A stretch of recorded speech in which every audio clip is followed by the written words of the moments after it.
nós temos diversas legislações que tratam do assunto. Nós temos a Lei 8.245 de 91.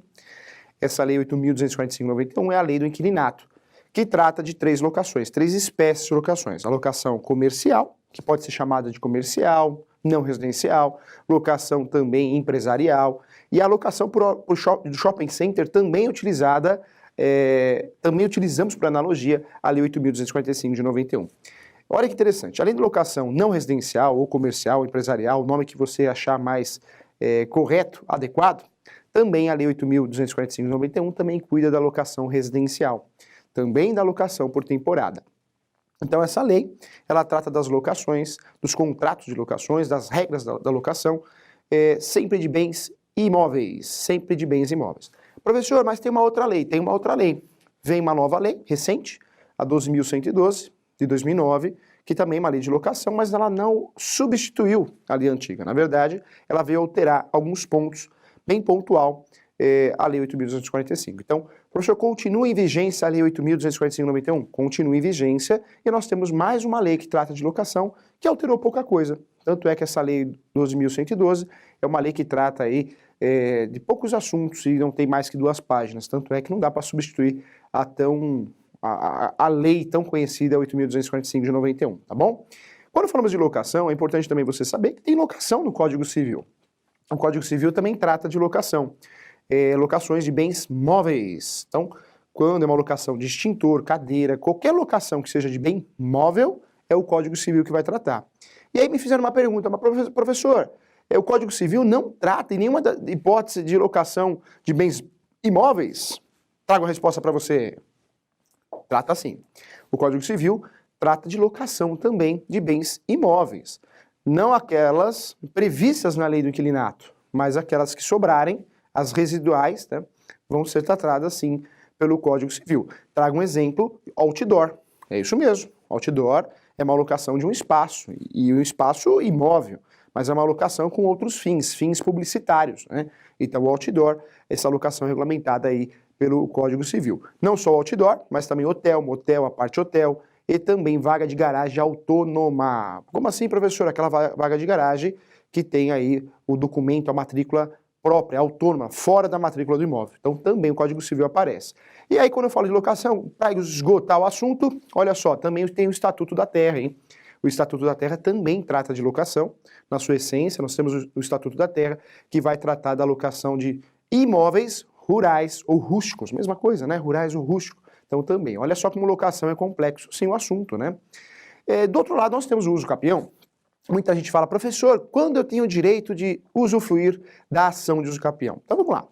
O uso capião é uma espécie muito antiga, vem lá do direito romano, né? Então nós temos há muitos anos o uso capião e pouco utilizado ainda, hein? Pouco utilizado por preconceito. Preconceito das pessoas por falta de conhecimento e preconceito dos advogados, né?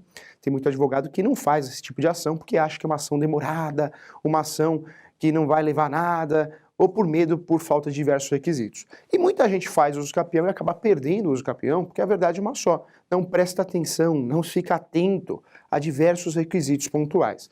Quando eu falo de locação, você já sabe que locação é uma situação onde existe um locador e um locatário, né, um inquilino. É uma situação contratual, é um empréstimo. Empréstimo. Professor, locação é empréstimo? Locação é empréstimo. Um empréstimo oneroso, porque eu empresto para você a minha propriedade, deixo você morar lá, mas você me paga um valor mensal.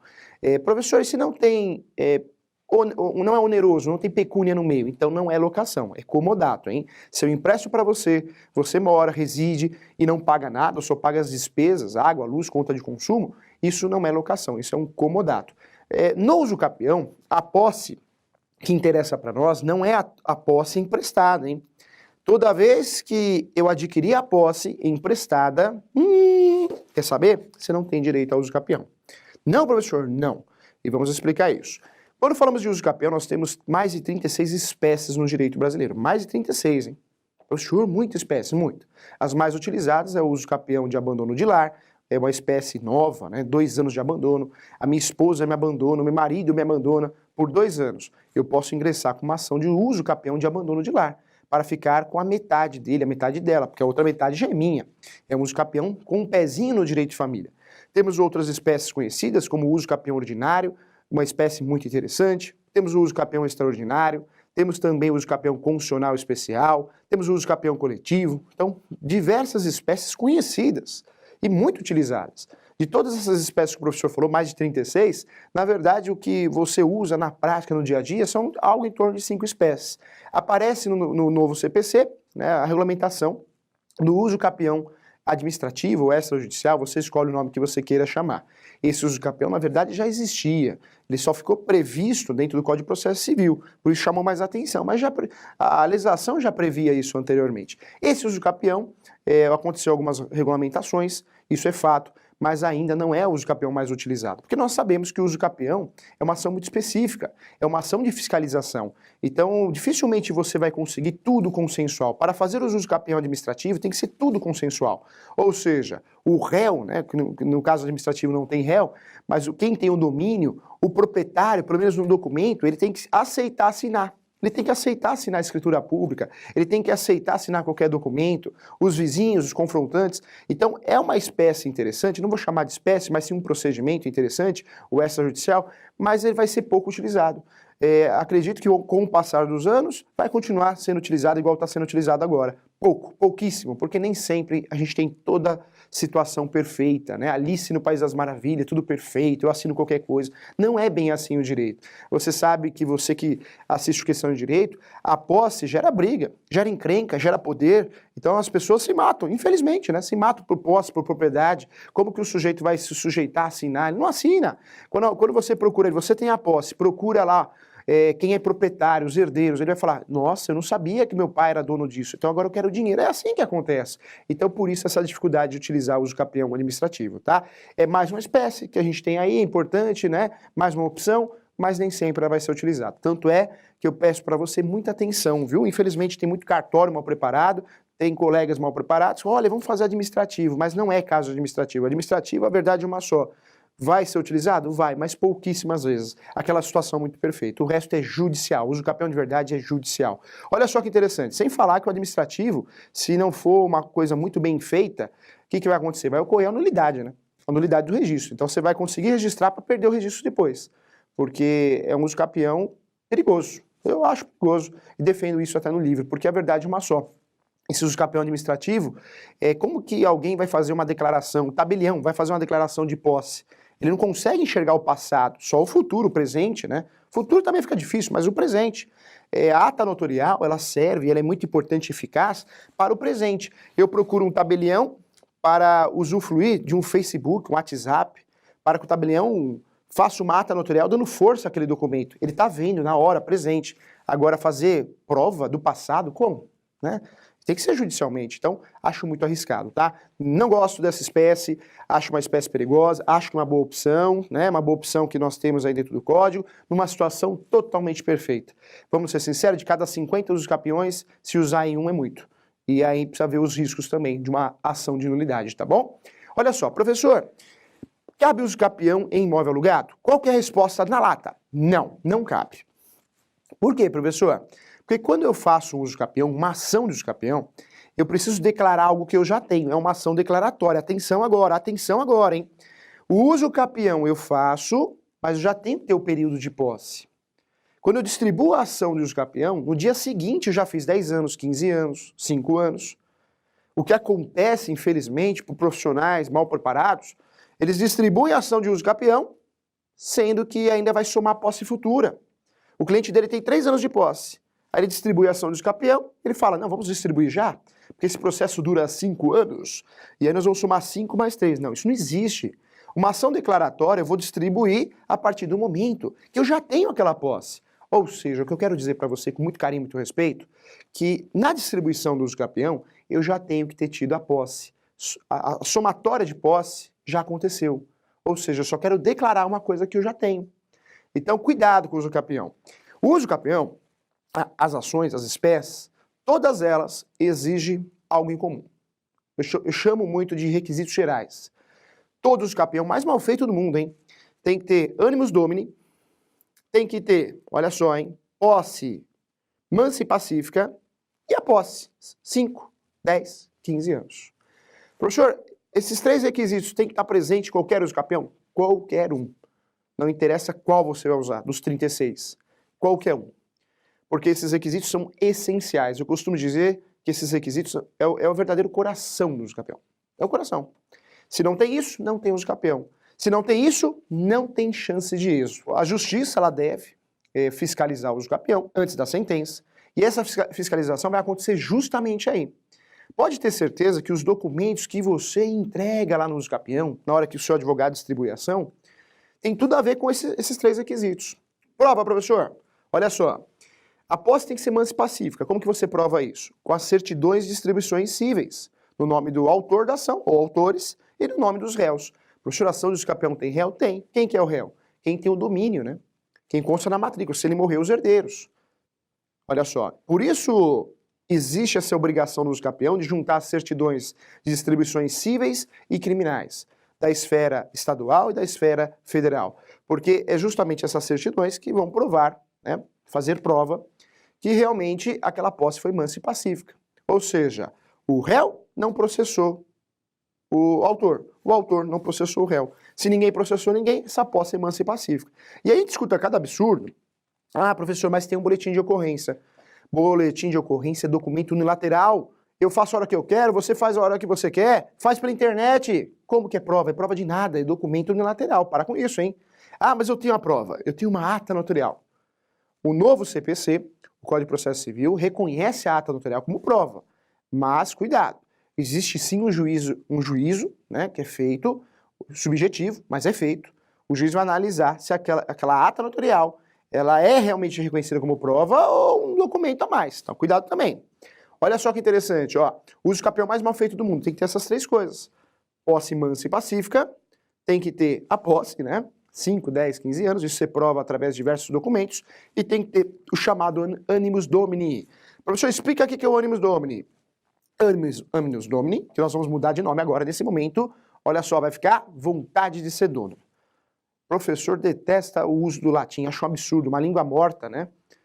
Não é bonito, não acho bonito, não. Ah, o advogado fica falando em latim, não existe isso aí, a gente precisa traduzir, precisa ser didático, ninguém aguenta mais, né? O animus domini, que vamos substituir completamente, é a vontade de ser dono. No uso campeão, você tem que ter a vontade de ser dono. Como, professor? Que vontade? Você não comprou a posse de alguém? Você não comprou um contrato através de cessão de direitos possessórios e afins? Você não comprou um contrato através de compra e venda porque não fizeram o contrato adequado? Fato é, você comprou um imóvel, caiu para dentro. Caiu para dentro com a vontade de ser dono. Essa vontade de ser dono inicial é a que conta para efeitos de uso campeão. Quando você entra no imóvel querendo ser dono, não interessa se você comprou a posse, não interessa se você invadiu, não interessa se deixaram você entrar, não interessa. Você entrou com a vontade de ser dono, essa vontade no mundo jurídico, ela é reconhecida pelo uso campeão, chamada animus domini, vontade inicial de ser dono. Professor, mas peraí, eu aluguei o imóvel. Aí o casal morreu, depois de 5 anos. Eu fiquei sabendo que eles não possuem filhos, não possuem ninguém. Eu falei, agora eu tenho vontade de ser dono. Não interessa essa vontade. Sabe por quê? Porque no início da coisa, é amor à primeira vista. Entrou no imóvel com a vontade de ser dono. Quando você entra no imóvel sem a vontade de ser dono, ou seja, o seu animus domini está prejudicado. E aí, vou ser sincero, se você mencionar isso na sua peça, né, na sua peça que eu falar inicial, petição inicial, seu advogado, ou ainda em uma audiência justificativa, se cair em contradição e o juiz perceber isso, sabe o que vai acontecer? Você perdeu o seu uso campeão. Vai ser improcedente. Por quê? Porque não tem o requisito essencial, que é o animus domini, a vontade inicial de ser dono. E aí eu trago a resposta. Professor, posso fazer uso campeão de imóvel alugado? Não. A não ser, né? E aí tem colega que faz. Ele vai omitir essa informação. Mas fato é que mentira tem perna curta e corre o risco, né? Contradição. Ou seja, uso campeão alugado não tem vez. Nem alugado nem emprestado, hein? Porque a regra do uso campeão é a vontade de ser dono inicialmente. Eu já entrei na propriedade, no imóvel, com vontade de ser dono. Não interessa como eu entrei. Se eu entrei de boa fé, se eu entrei de má fé. Eu entrei com a vontade de ser dono. Eu ingressei na propriedade, eu adentrei na propriedade com a vontade, com o sonho de ser dono. A partir do momento que eu entrei, já sabendo que era inquilino, que eu entrei sabendo que era um contrato de comodato, o meu uso campeão está totalmente prejudicado. Totalmente? Totalmente, hein? Porque a verdade é uma só. Requisito essencial. Nós temos esse requisito, não interessa o resto. É aqui que eu tenho que fazer prova nesse uso campeão. A posse a posse mansa e pacífica e o animus domini, a vontade de ser dono. Ou seja, a verdade é uma só. Esse uso capião está prejudicado. Professor, então fala para mim. Eu aluguei o imóvel. Fiquei sabendo que os proprietários mudaram, foram para Portugal, para Espanha, para o México. E fiquei sabendo que não vão voltar mais. Eu tenho um contrato de locação. Não cabe uso capião? Se você fizer uso capião, pode ter certeza que o risco de perder é muito grande. Mas vamos mudar a situação. Professor, eu não quero mais morar ali. Eu saí e falei para um parente meu, entra nessa casa, porque agora acho que ela está abandonada. Ele pode? Pode. Olha que engraçado. Porque ele entrou naquela casa com a vontade de ser dono. Você não. Professor, que absurdo. É o direito brasileiro, a nossa jurisprudência, tá? A não ser, é o que eu falei para você, se omitir essa informação. Aí, né, omissão é terrível. Porque se aos 45 do segundo tempo aparece alguém, olha aqui, ele quer fazer uso capião, mas tinha contrato de locação. Tá prejudicado o seu uso capião, tá bom? Então, olha que interessante, olha que bacana. A intenção da questão de direito é essa, né? Ajudar você. Então, fique atento. Nós temos mais de 36 espécies no direito. Entre os requisitos essenciais comum a todos os usos capiões, nós temos aí as 3 espécies, né? Que é a posse mansa e pacífica e ainda a vontade de ser dono inicial, que é o animus domini. Junto tudo isso, a função social da propriedade.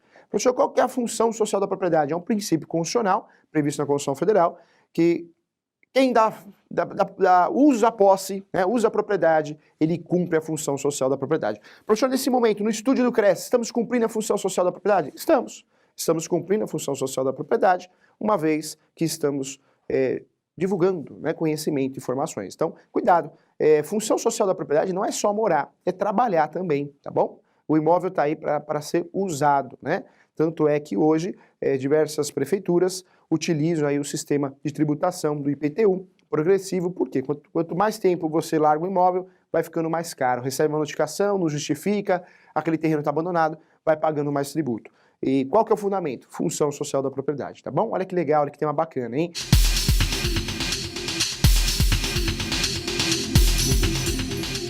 Gostaria de saber se um imóvel que está alugado, sem contrato, mas que o inquilino paga aluguel mensalmente há mais de 3 anos, pode adquirir uso capião? Não. Ele pode até fazer, mas vai perder, porque ele não tem o animus domini, não tem a vontade de ser dono, inicial, tá bom? Um abraço para você, boa semana.